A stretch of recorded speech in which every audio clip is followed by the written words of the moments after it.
The Oscar nominations have just been announced. I was there and I have a lot of thoughts. Let's break it down. Can you guess which category they were reading when this screenshot was taken?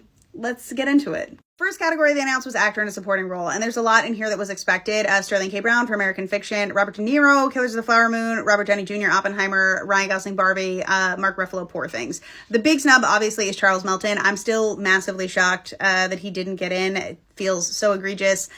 I feel like Robert De Niro, he's a great actor, but this nomination really surprises me. He feels like the outlier. I'm thrilled for Mark Ruffalo. Obviously, I was rooting for Milo from Anatomy of a Fall, but Anatomy of a Fall got a ton of love. Supporting actress is also like fairly as predicted. Emily Blunt, obviously, and for Oppenheimer. Danielle Brooks, great to see her for The Color Purple. Davine Joy Randolph for The Holdovers. She is the front runner. I think she's going to take it. We have our first Naiad appearance, ladies and gentlemen. Jodie Foster, again, in for Naiad, a movie that exists for sure.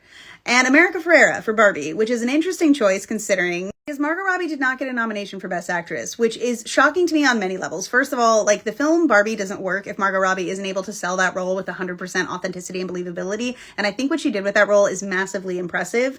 The most impressive acting performance in the film, I think, but also Barbie got 8 nominations total. And to not nominate the lead actress that brings it home just feels weird.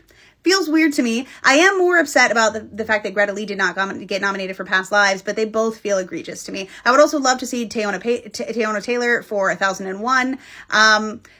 This category is shocking. We got Annette Bening for Naiad again. Lily Gladstone, fuck yeah, Lily Gladstone. Sandra Hüller, I love Sandra Hüller. Carey Mulligan for Maestro, and as expected, Emma Stone for Poor Things. I am also devastated to report that Andrew Scott did not get nominated for All of Us Strangers. In fact, All of Us Are Strangers got 0 nominations. Actor in a leading role went to Bradley Cooper, Maestro, Coleman Domingo, Rustin, Paul Giamatti, The Holdover, Cillian Murphy, Oppenheimer, and Jeffrey Wright, American Fiction. Now, again, a lot of these were pretty expected. A lot of them are super deserved. I will never not be mad that Teo Yu and Andrew Scott did not get nominated. I think that they were 2 of the most quietly powerful performances of the year, and I'm disappointed. So listen, the Best Director category, it's frustrating, okay? There's a lot that I love to see here. Love to see Poor Things. Obviously, Avi was expected. Love to see Scorsese for Killers of the Flower Moon. Justine Triet for Anatomy of a Fall. The outpouring of love for Anatomy of a Fall makes me so happy, as it's one of my personal favorites of the year, and Justine Triet deserves all of the acclaim. How you have a year where 3 of the Best Picture nominees were directed by women this year, which was so great for women in film. How you have Barbie, which was nominated for 8 Academy Awards, and you only have 1 woman in this category. How Greta Gerwig has yet again, she's 2 for 2 now with films that are getting multiple nominations, including Best Picture and Best Screenplay, and she's missing the Best Director nomination.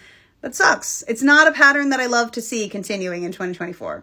So these are the Best Picture nominees: American Fiction, Anatomy of a Fall, Barbie, The Holdovers, Killers of the Flower Moon, Maestro, Oppenheimer, Past Lives, Poor Things, and A Zone of Interest. There's a lot that was really expected. There's a lot that I'm happy about here. I'm thrilled to see Past Lives here, even though Past Lives was not recognized anywhere else. But yeah, it's a lot of ups and downs. It's a lot of ups and downs. And if you want a more detailed breakdown of my thoughts on award season so far, my most recent episode of my podcast, The Broad Perspective, has like a full breakdown on all the films and all the awards so far. The new episode coming out tomorrow is also going to be all about this, so check it out.